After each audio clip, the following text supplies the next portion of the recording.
magandang araw po sa inyong lahat. Gagawa po tayo ngayon ng layered gelatin. So, ito po ang lulutuin natin, Robertsons jelly powder. So, ito po ay dalawang strawberry flavor, at saka lime flavor. So, ngayon unahin muna natin itong strawberry flavor. So, tanggalin natin yung, tapos yun na.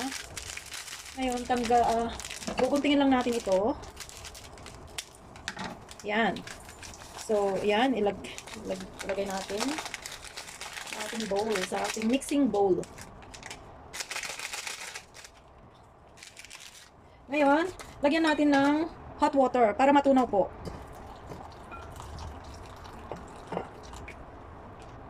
So, konting hot water lang. Tutunawin lang natin ito.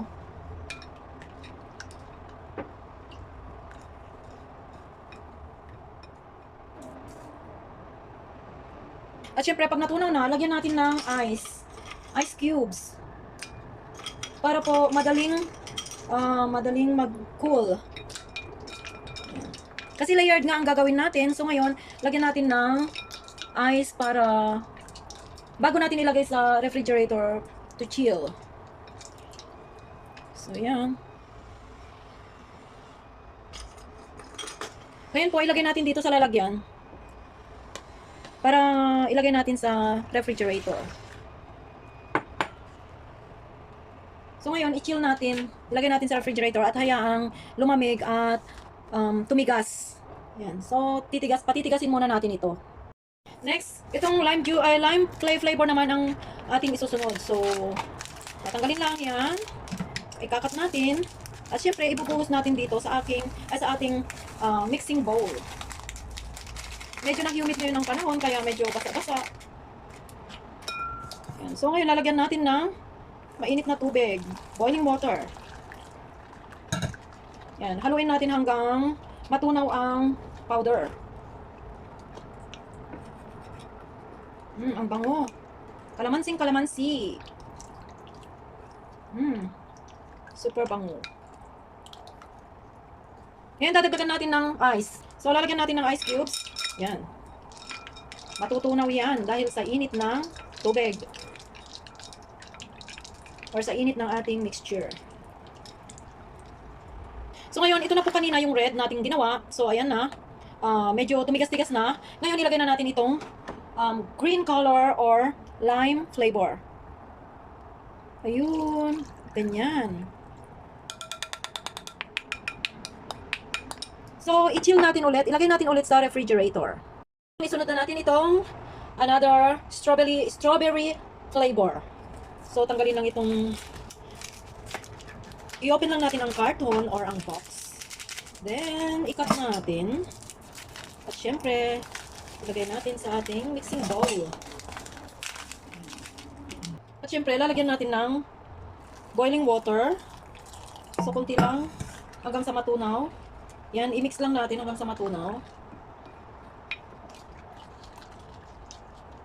Kunti lang naman kasi lalagyan din natin yan ng ice. Tutunawin lang natin ang powder. Tuloy sa aking vlogs, may nagawa na akong 3 video nito, or I think this is the 3rd videos. So, ang aking baby, yung unang videos ko, siya po yung gumawa dahil paborito na. Instead of buying, ang ginawa namin, bumili na lang kami ng jelly powder at kami na ang gagawa ng aming gelatin. Dahil paborito ng aking mga babies or ang aking mga anak.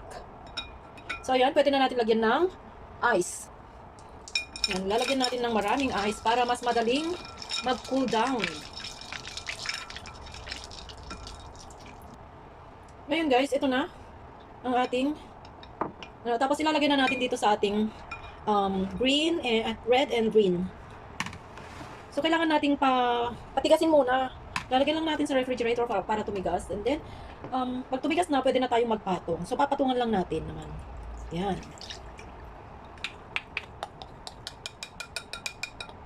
And syempre, tatakpan natin. After natin mailagay, takpan natin. Then, ilagay natin sa refrigerator para mapatigas ulit.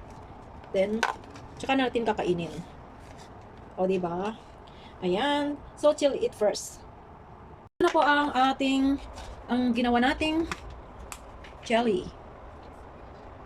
So, ilagay natin dito sa platter. Itatakip natin, tapos, OMG, parang hindi siya, ano, oh, my God, parang hindi nakuha lahat. Naku, hindi po maganda ang pagkakaano ng ating jelly. Slice na lang natin.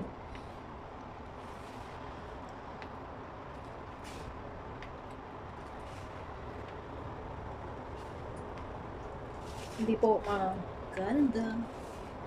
Pero sa susunod po, medyo hindi maganda ang pagkakaano ko. Yan. So, ito na ang ating jelly. Uy. Yan. Napakasarap. Yan. Pure na jelly po. Sarap. Ayan ang ating layered jelly. Sarap. Napakasarap talaga. Perfect sa summer.